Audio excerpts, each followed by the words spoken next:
ರಾಜ್ಯದ ಮುಖ್ಯಮಂತ್ರಿ ಸಿದ್ದರಾಮಯ್ಯ ಸಾಹೇಬರು ಯಾವುದೇ ಕಾರಣಕ್ಕೂ ಬಲ್ಡೂಟ ಬಿಎಸ್ಎಲ್ ಕಂಪನಿಯನ್ನ ಅನುಮತಿ ಕೊಡುವುದಿಲ್ಲ ಹೇಳಿದರು. ಆದರೆ ನಮ್ಮ ವಿರೋಧ ಬಲ್ಡೋಟ ಎಂಎಸ್ಪಿಎಲ್ನ ಉಕ್ಕಿನ ಕಾರ್ಖಾನೆ ಕೊಪ್ಪಳ ಜಿಲ್ಲಾ ಬಚಾವೋ ಆಂದೋಲನ ಸಮಿತಿ ನಿರಂತರ ಹೋರಾಟದಲ್ಲಿ ಕಟ್ಟುತ್ತಿದೆ, ಸ್ಥಾಪನೆ ಮಾಡೋಕ್ಕೂ ಬಿಡುವುದಿಲ್ಲ.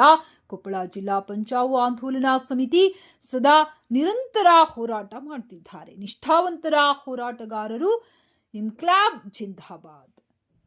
ಮಾಡಿದ್ರೆ ಮಾತ್ರ ಉತ್ತರ ಕೊಡೋದು. ಇಲ್ಲೂ ಕೇಳಿದ್ರೆ ನೋಡ್ರಿ, ನಾವು ಟೇಕನ್ ಎ ಸ್ಟ್ಯಾಂಡ್. ವಸ್ತುಸ್ಥಿತಿನ ಅಸೆಂಬ್ಲಿನಲ್ಲಿ ಇವರು ವಿವರಣೆ ಕೊಟ್ಟಿದ್ದಾರೆ. ನಾವೇನ್ ತಗೊಂಡಿದೀವಿ, ಜನ ಎಲ್ಲ ವಿರೋಧ ಮಾಡಿದ್ದಾರೆ, ಸ್ವಾಮೀಜಿ ವಿರೋಧ ಮಾಡಿದ್ದಾರೆ. ಸೊ ಜನಗಳ ಅಭಿಪ್ರಾಯ ಏನಿದೆ ಅದ್ರ ಪ್ರಕಾರವಾಗಿ ಮಾಡಬೇಕು ಅಂತ ತೀರ್ಮಾನ ಮಾಡಿದ್ದೀವಿ. ಸೊ ಅದಕ್ಕೆ ಕೇಂದ್ರ ಸರ್ಕಾರದವರು ಇನ್ ದಿ ಮೀನ್ ವೈಲ್